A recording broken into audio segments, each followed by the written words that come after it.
Hey guys. So, you know that saying, it takes a village to raise a child? I believe that goes far beyond childhood. And my story really proves that. So, I was raised in the church. I was baptized as an infant.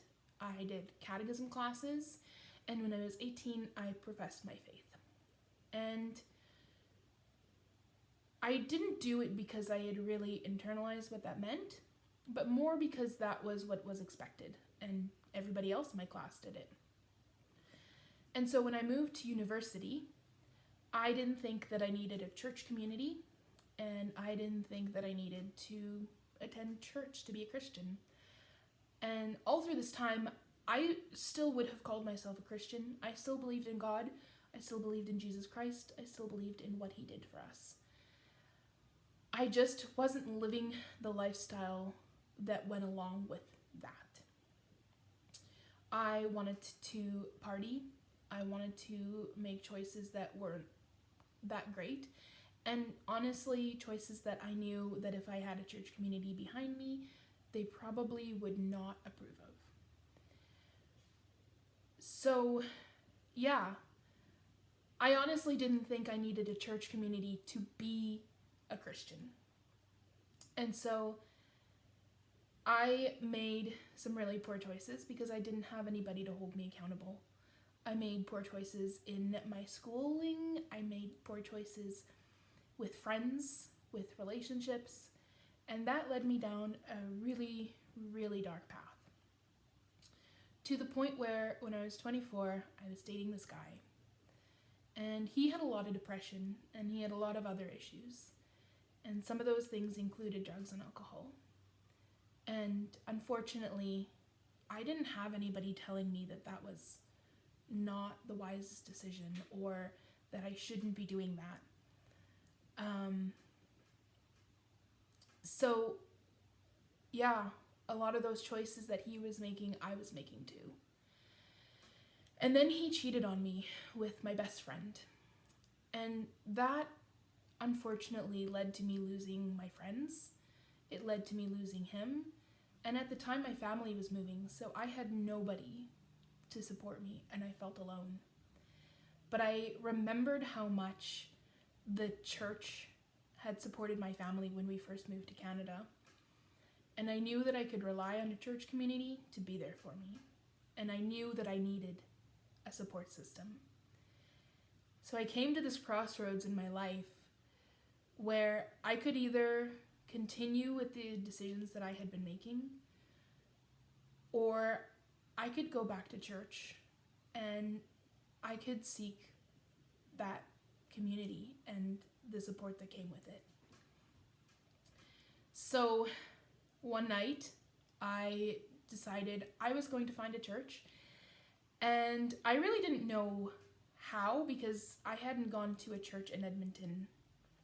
And so I just went on Google and I Googled Christian Reformed churches in Edmonton because that's the church that I grew up in, Christian Reformed Church. And the first one that popped up was Bethel. And I had this grand plan to go church hopping and to find the right church for me. And I've never been to another church other than Bethel in Edmonton because that's the only church that I needed. Now that's not true for everybody, and you should definitely find a church that you feel comfortable in. But Bethel was that for me. So for the first year of going to Bethel, I didn't really talk to a lot of people. I was kind of that person that sat in the back of the church and left as soon as the service was over because I am an introvert and talking to new people was scary. And I was afraid that they were going to judge the choices that I had made up until then. And then one day, Melanie invited me to a young adults event, and I decided to take the leap and go because I knew that what I was doing was still not really engaging in that community that I had sought out. And so I went to young adults and I made a bunch of new friends. And yeah, from that, I have been so supported, and I went from somebody who went to church, sat in the back, didn't talk to anybody, to somebody who now works at the church and who now has the opportunity to talk to you guys and talk to kids and teach them about Christ and hopefully share my experiences so that you guys don't make the same mistakes I did. Because I really didn't think that without a church community my faith would suffer, but it definitely did. And that's because a church community does more than just hold you accountable. They pray for you. They are there for you in times of need. They are there for you in times of celebration. And they're like a family. It's really important to have that group of people behind you, supporting you in your successes and your failures.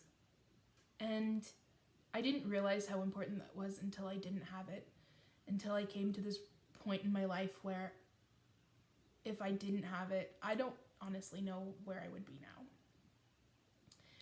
So my hope for you guys is that when you graduate high school, or even now, that you will find how important it is to have this group of people behind you, youth leaders that love and support you, a church family that love and support you, pastors that love and support you, and that when you become independent adults, that you won't make the same mistakes I did and think that you don't need this group of people to be there for you in good times and bad times. Because regardless of the mistakes you make or the successes that you celebrate, we want to be there with you guys. Yeah. So my hope for you guys is that you will learn from my mistakes, that you will not follow in my path, and that you guys will have this church community or a church community supporting you until you're old and gray. Yeah. So that's it.